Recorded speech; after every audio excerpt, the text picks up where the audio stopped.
बात कर लेंगे भोपाल की, जहां अमरवाड़ा में बड़ी जीत को लेकर बीजेपी अब बड़ी तैयारी कर रही है। उपचुनाव जीतने पर कमलेश शाह को मंत्री पद मिल सकता है। अगले मंत्रिमंडल विस्तार में कमलेश शाह को जगह मिल सकती है, ये बड़ी खबर है। कांग्रेस की विधायक छोड़कर बीजेपी में कमलेश शाह आए हैं और इस बार उपचुनाव में कैंडिडेट भी बनाए गए हैं बीजेपी की तरफ से। अमरवाड़ा जीतने के लिए पार्टी ने एक बड़ी रणनीति तैयार की है। अगर उपचुनाव जीतते हैं कमलेश शाह तो उनको मंत्री पद मिल सकता है, ये बड़ी खबर है। पूर्व में चुनाव लड़ चुके प्रत्याशियों को भी जिम्मेदारी सौंपी गई है। उत्तम ठाकुर और मेनका भट्टी को जिम्मेदारी सौंपी है कि वो यहां पर बीजेपी की जमीन मजबूत करे। 10 जुलाई को आपको बता दें कि अमरवाड़ा में मतदान होना है और यहां पर कैसे जीत हासिल की जाए, इसके लिए तमाम जोर आजमाइश बीजेपी कर रही है।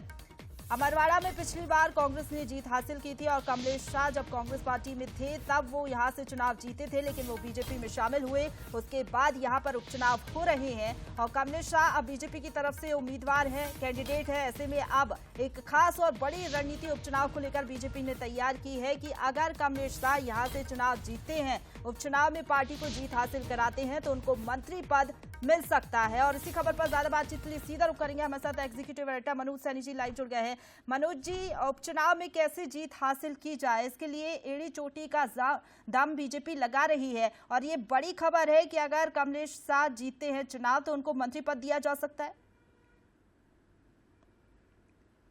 देखिए, निश्चित रूप से ये तो साफ है कि कमलेश शाह यदि चुनाव जीतते हैं तो वो मंत्री बनेंगे ही। इससे पहले भी जब हम दिल्ली में मौजूद थे तो वहां से भी इस तरह की खबरें आई थी कि भारतीय जनता पार्टी यानी डॉक्टर मोहन सरकार में जल्द कैबिनेट का विस्तार हो सकता है और विस्तार में रामनिवास रावत और कमलेश शाह को जगह मिल सकती है। लेकिन अमरवाड़ा बहुत महत्वपूर्ण है भारतीय जनता पार्टी के लिए, क्योंकि अमरवाड़ा लगातार कांग्रेस जीतती रही। पहले हमने देखा कि वहां से प्रेम सिंह ठाकुर चुनाव जीते कांग्रेस से, उसके बाद फिर हम कमलेश शाह तीसरी बार चुनाव वहां से जीतने में कामयाब रहे। लेकिन अब कमलेश शाह भारतीय जनता पार्टी के साथ है। पिछले चुनाव में मोनिका भट्टी जो भारतीय जनता पार्टी की तरफ से कमलेश शाह के खिलाफ लड़ी थी, उनको भी काम पर लगा दिया है। उत्तम ठाकुर जो प्रेम सिंह ठाकुर के लड़के कहे जाते हैं, उनको भी काम पर लगाया भारतीय जनता पार्टी ने। तो बीजेपी ये चाहती है कि अमरवाड़ा का जो सूखा रहा है उसको इस बार भारतीय जनता पार्टी की तरफ लाकर एक तरह से कहा जाए तो नए आशा के द्वार खोल दिए जाए। और बड़ी तैयारी है बीजेपी की और बहुत बड़ी जीत की तैयारी है। बीजेपी ये चाहती कि जीत तो जाएंगे, क्योंकि 15,000 के लगभग वोट अभी लोकसभा में वहां से बढ़त मिली है भारतीय जनता पार्टी को, इसीलिए नकुलनाथ हार गए 4-5 स्थानों से जो जगह मिली।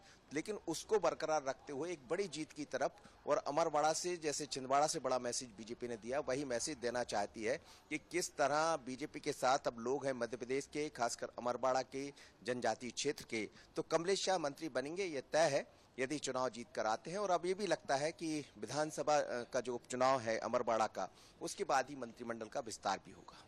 बिल्कुल, कमलेश शाह मंत्री बनेंगे ये लगभग तय माना जा रहा है, क्योंकि उपहार स्वरूप उनको मंत्री पद दिया जाएगा, क्योंकि ये बड़ी जीत रहेगी, बड़ी कामयाबी रहेगी अगर बीजेपी यहां से जीते। फिलहाल बहुत शुक्रिया आपका हमारे साथ जुड़ने के लिए और तमाम जानकारी हम तक पहुंचाने के लिए। और चलिए आगे बढ़ते हैं और बात करेंगे